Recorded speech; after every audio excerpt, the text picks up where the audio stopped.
second evidence of Introduction to Social Sciences. So we're going to start with the first question. What is social choice? The team answer is student collective decision making, and in personal, I agree that emphasis is relevant in the democracy. I also agree, and as its core, it is a framework for understanding democracy, elections, and public decision making. Yeah, social choice is kind of like a study that kind of aims to understand why people choose certain things. It bases itself on a little bit of psychology and also a lot of rational choice theory. Then the second question is the risks of restricted preferences. Well, the team's opinion is less representation and rise of oligarchies. So I add student quality and research in system. My opinion is when individuals feel they can only choose from a limited set of opinions or options that fail to represent the full spectrum of public opinions, it can lead to a voter to have a lower participation in the elections. And what I think is that the aim of democracy is having representation of as many groups as possible. And so with few options, as my teammates previously mentioned, it not only incentivizes people to work, to participate in democracy, but it also gives an incentive to people to rise up and gain a violent access to power if they want it. The next question is, what's the ideal number of electoral options? Well, the same answer is we have a long decision for how parties are better to the democracy, and we think the 4 to 5 parties. I agree because the balance and the prelims are governability. I agree. Well, any number, it can be any number. Well, it maintains like a multi-partist government. I think it's important to like what I've seen in Mexico. There's some parties that are only at a local level, and I think that's very effective. I think it's you can have national parties, which are few, and then you can have local parties, which are also kind of few. It's important to have a lot of representation, as I previously mentioned, but the other thing is if you have too many parties, then the chance of coalitions and at least small working together as parties is going to be very hard. So you kind of need at least a consensus and certain larger groups. That way it's more efficient and effective to implement policy.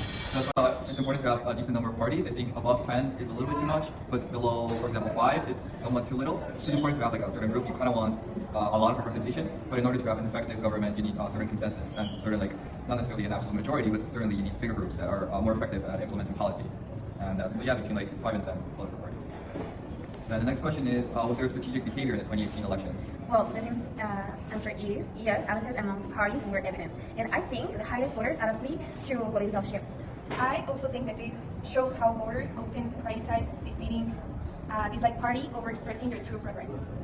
I think there was definitely strategic behavior. You can especially see it, for example, in political parties and their coalitions. Parties that usually were always separated, they kind of joined alliances. You see this when PAN and Verde, they kind of formed together, especially compared to the big group.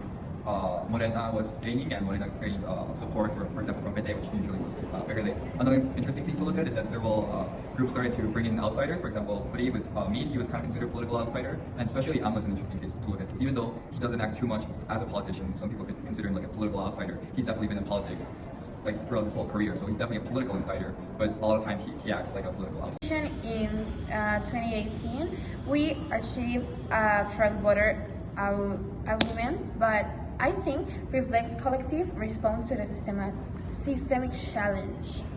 I think that cooperation played a crucial role in the 2018 elections, but also among the left-leaning and progressive groups who united under the Morena banner.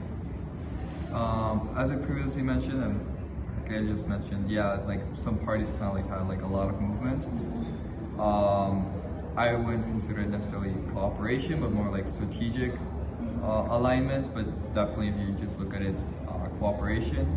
But I think there was definitely, if you look at, for example, the elections, there were several candidates. It was 4 compared to, for example, this time, which is just 3.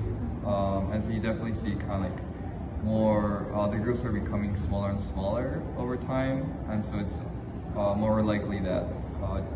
For maybe the next elections, there will only be 2 candidates, just because there are basically the only 2 effective parties. To conclude, having between 4 and 5 parties is beneficial for all the people to feel represented.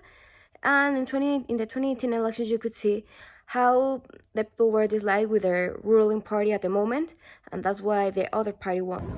Okay, that's it. Bye, Alberto.